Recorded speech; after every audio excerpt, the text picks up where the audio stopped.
Billy and Mako Vunipola have made an incredible mark on rugby union as they play for England and they play for Saracens. They have over 100 caps between them. They have won European Cup competitions. They are world renowned at their positions. So what was it like to be their mum?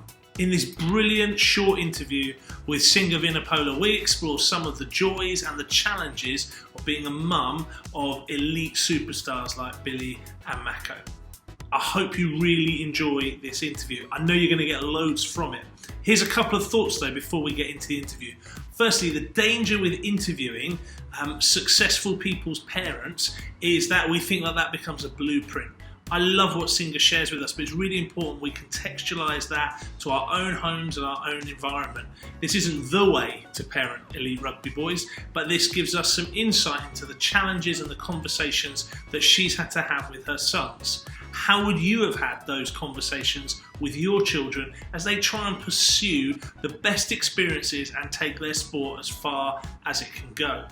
My name's Richard Shorter, by the way. I have this incredible privilege of journeying with professional sports teams in supporting the parents of their young and rising athletes. If you'd like to know more about how to help your kid get the best experiences and take their journey as far as they can, please do go and check out non-perfectdad.co.uk or find me on any of the social media platforms. Anyway, enough of me. Enjoy this interview and take from it what you can as parents trying to support your children on their sporting journey. Finally, can I invite you to subscribe to this channel, hit like, comment and share this video so that you can keep up to date with other content from the Non-Perfect Dad world to support parents helping their kids have epic experiences and epic sporting journeys. Well, welcome. I'm absolutely delighted to be joined by Singer Vunipola. Singer has some very famous sons, but also is part of a rugby dynasty as a family. Singer, you have 4 children, 2 boys, yes. two girls. Who caused you more trouble when they were growing up, the boys or the girls? I think the boys. And you married a rugby star, a Tongan rugby star, and you came over to UK. Tell us a little bit of your story. Yes.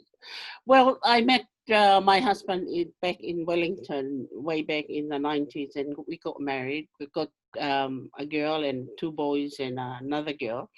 Then he decided to come to this country because coming from where we are in Tonga, a tiny little island, coming to this great country is a dream come true. And so he decided to come. I have to give up my job. I was an accountant in finance department.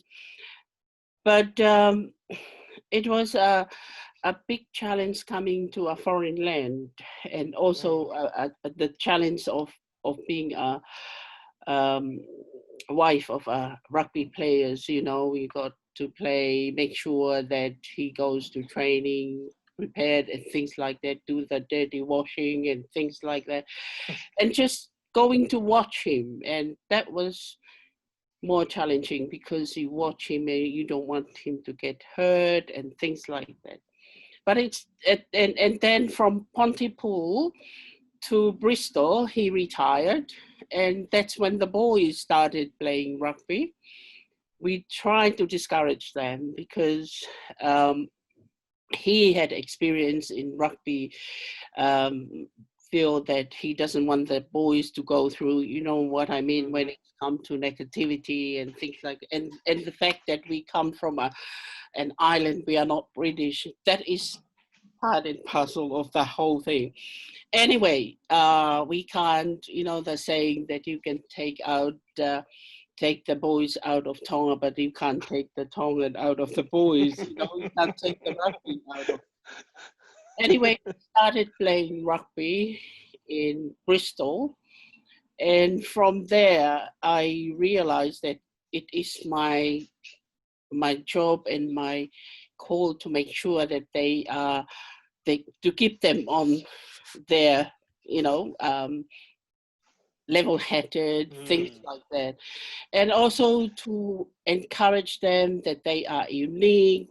It doesn't matter who they are, what they are, and things like that. They are precious in the eyes of, and I keep on saying, in the eyes of God, you are precious. You know, we were meant to be here. And, you know, there were lots of things like people say, parents of other children say, well, and they ask me, are they going to play for England? And I said, well, that is their dreams, and they dream on. You know, those. So that is the hardest part of my job, is to make sure that they are level-headed, that they know they are who they are, and not copying anyone. You know, and God has placed them here for a purpose, and that purpose is to help building the community, things like that. Brilliant. I mean, you've just said so many things there that I just want to unpack, because it's such a common thing I hear, and yeah. Watching them is very tough. I can't relax. I can't. I just sit there on the stand and keep praying and say, Lord, please protect them and things like that. But when they are injured, that is the and I am sure that I shared with other mothers how it is so painful to see your sons going through that struggle. But physical injury is nothing compared to the psychological effect in them. And say when Billy went up to the senior team, and he had a patch that at the time he was competing with this other number 8, and he was dropped from England, and he came home and he said to me, Mom, do you think I am better than this person, or I said, he is better than you. It you know, in my heart was broken, but I have to tell Billy the truth. That way he learned. And I said, you got a different type of gift, rugby, potential from this person, but you seems to be up there and not knowing yourself. And that is so tough, to be honest with you. But we always try our best to be honest with them. And yes, it's very. Well, that's and that is interesting. I mean, my own son is in the very, very early bits of the Saracens pathway now, and it is the same conversation. It's the same thing about. Of course, I want him to dream, but the numbers and the reality is, it's very unlikely he will go much further. And trying to hold, when he's, Dad, do you think I will? And it's trying to say, well, look, this is the numbers, buddy. This is where you're at. I think you could stretch yourself here, but you need to be realistic as well. But so set yourself little goals and work on it. What has it? See, one of the things I'm fascinated in, Singer, has it changed much, the challenges of being a mum, watching your sons play from when they were 12, 15 to now they're in their mid 20s? You're a grandma now. You know, has it changed? Does it get any easier, or is it still difficult? It's still difficult, and sometimes I have to keep away from the television. Sometimes I can't go to Twickenham, and especially when they play Six Nation and international rugby, I keep saying, look, I can't come and watch you because I can't watch you, and especially when there is a team with big boys and things. But your boys are pretty big. I mean, one of the questions my son wants to ask you, and others put on, I didn't say who I was interviewing on Twitter. I said I'm interviewing a mum of some rugby stars. What did you feed them? I mean, you know that. I mean, they're not small lads. I mean, they've obviously got some Tongan DNA kicking around there. But your fridge must have been constantly empty when they were living at home. Well, I feed them. In our culture, our diet is basically 75% are carbohydrate and meat. When I had Mako, I love pork, and I eat a lot of pork and a lot of and Billy. When I had Billy, I don't know, I was craving for horse meat, and I have to and those type of thing, and when I feed them, I make sure that they have. I think that's why Walton came to the house. You know, when Yeah.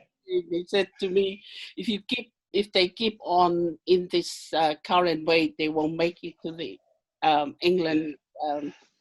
Um, so I said okay, and they know when I cook delicious dishes like curry, and always go with the carbohydrates. We have this tongan taro that they are given to John Alomu to eat, so I feed them into that.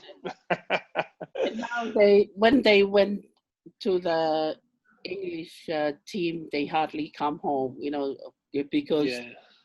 they keep telling to their friends, "Oh, we don't go home because mom's cooking. You can't resist it."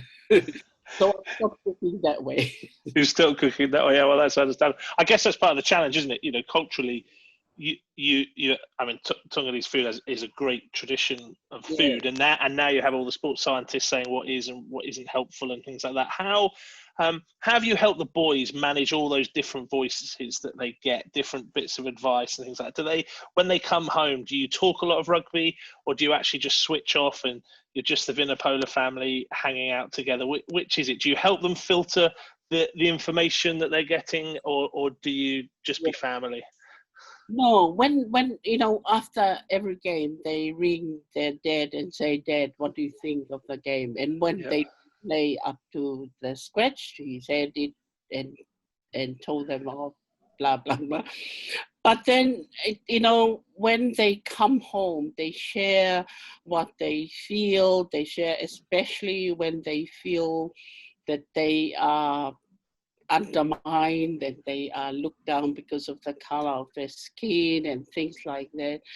And that's when we come up. And one of the things that my husband, that their father keep telling them, you know, ever since from young age, and their father said, it doesn't matter what people are saying. If you want to be there, you are going to do certain things. You are going to play your hardest. You always do your best. But it doesn't matter what people are saying.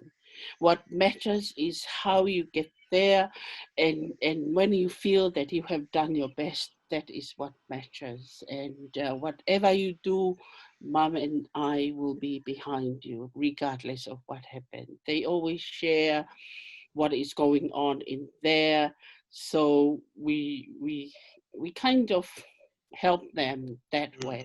Uh, and then now that their father, they don't have an agent. That is an example of they come back and they talk to their father, and you know, and they discuss things like that.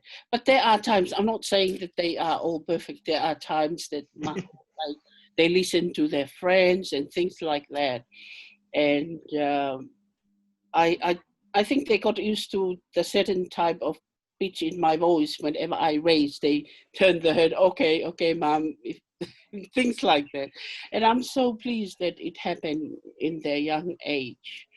Um, and I think having to struggle from early age uh, keep them um, where they are now. You know, Mm.